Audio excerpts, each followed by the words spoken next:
Yesterday, CNN did a town hall with Bernie Sanders, Senator, and Alexandria Ocasio-Cortez, Congresswoman.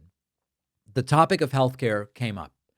And what I love about this is that Bernie and AOC are talking not in esoteric, theoretical, hypothetical terms. They are talking in practical, tangible language. Number one, about what happens when people can no longer afford healthcare. And number two, what that might mean for Republicans. And Bernie pointed out that under Donald Trump, healthcare premiums are skyrocketing. November 1st, which we're getting close to, is the start of open enrollment, where people are going to be notified. People, myself as well, right? I, as a person with my own business, I buy a plan on the exchange. And last year, I gave you a report. I think my plan went from somewhere in the 600s a month, or maybe 580 or something like that, up to 747 a month. This year, I am paying 747 a month. Same plan. Plan didn't get any better. 747 a month. I am waiting November 1st to be told how much is my plan going to go up. And there are millions of Americans who will not be able to afford their plan once they are notified how much more expensive it's going to get. Here's Bernie explaining this. I think the Republicans are catching on that you can't throw 15 million Americans off of the health care they have. And studies indicate that when you do that, some 50,000 Americans a year will die unnecessarily. And then on top of that, just in Vermont today, Caitlin, people in my state and all over this country are beginning to receive notices from insurance companies about what their new premiums will be if we do not stop what Trump is doing. In my state of Vermont, there are people today who receive notices that their premiums are going to quadruple. Some less, 3 times. In my state of Vermont, and again, this is true in many parts of the country, middle-class families will be paying $50,000 a year for health care. Anyone think that's sane? It's not. Who can afford that? Republicans are catching on. They're playing a losing hand. They are going to come to the table finally and address the health care crisis. All right. So Bernie says Republicans are going to have no chance to get away with this, and that they're going to have to address it.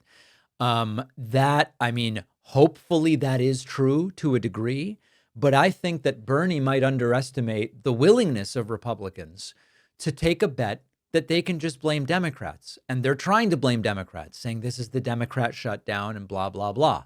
Let's hear from Congresswoman AOC briefly here. Before getting back to the discussion, AOC talking about how a 1-year extension on those healthcare subsidies would simply be laughable. The end of December, obviously open enrollment starts November 1st. Over in the House, there are 14 House Republicans who have said that they will sign on and they will vote for a 1-year extension of the subsidies. House Minority Leader Hakeem Jeffries said he thought that proposal was laughable. Do you think that's laughable, or is that something you could get behind? Yeah, no, let me tell you why it's laughable, because it's cynical. Republicans want to sign on to just a 1 little extra year of these ACA subsidies. You want to know why? What's happening next year? Midterm elections. They want to extend these subsidies just a year extra so that people don't realize the dupe that they are pulling on everyone, so that they can all reelect themselves and allow those things to expire the moment that they win re-election. And it is time to get politics out of what should be a guaranteed universal right in the United States of America, and that is health care.